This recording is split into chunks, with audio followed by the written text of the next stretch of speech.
Welcome everybody. This is another trade recap. I did just film the previous one 5 minutes ago. This is going to be NQ. Okay, so this was the win that we got. I did end up taking 2.6 risk to reward on this trade and not 3, and I'm going to explain that today as well. Going over a little bit about the trailing SL rule, but not fully. Gotta keep some stuff behind closed doors. So, the reason why we took this trade is the same reason why we take every trade. Previous session level sweep, fake out, break of structure, and then a retracement onto the fib zone coming up after the break of structure. This was a MEC New York trade. You might be asking me, why do you trade MEC New York? I thought you did MEC London only.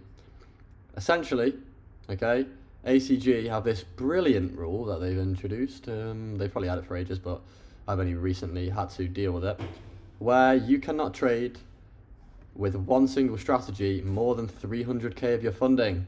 Not at once, just at a time. So if I place a trade on AU on my 200k and then don't trade it for like the next 2 months, it doesn't matter. I've still traded that 200k with AU, okay? So that would count as AU being used as 200k of my funding. So I can't trade more than 100k now with AU. So if I trade another 250ks, I'll be at max. I fucked up with my pair distribution and what accounts I was trading on what. So essentially, I was stuck with my 200k being only AU, so I needed another pair, so I've added NQ onto there. So I now trade NQ on the 200k live I've got, and then a 50k live as well. So that trade that we won here, 3.8k on the 200k live, and let's have a look what we got on the 50k live here.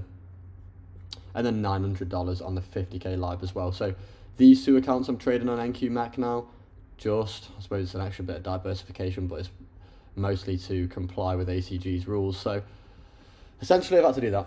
So this is why I took this trade. Okay. Now the reason why I went 2.6 is because I went to trail. So stop loss at 2.6R, and we did end up coming up, as you can see. Yeah, we ended up coming up before then going down. So it's one of them. You're gonna get 2.6 sometimes. You're gonna get fucking 6 risk to reward other times, like I've done many a time. You know what I'm saying?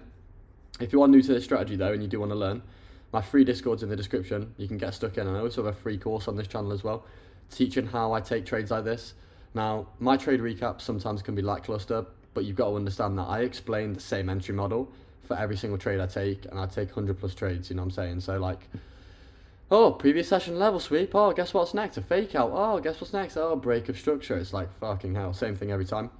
But that's why it's mechanical. It should be boring. It shouldn't be interesting. It shouldn't be exciting. Trading should be boring, and that's what it is for me. So therefore, I'm hitting the nail on the head if that's the reality. But with that all done and said, just a quick one from me. Peace, love, and unity. Comment below if you're in the free Discord. If not, join it, mate, because it's the place to be. Peace out, everybody. Have a good rest of your weekend, even though it's Monday. What am I even on about? Have a good rest of your week. We're going Koh Samui in 5 days, so you'll be seeing some Koh Samui trade recaps soon, mate. Peace out, everybody.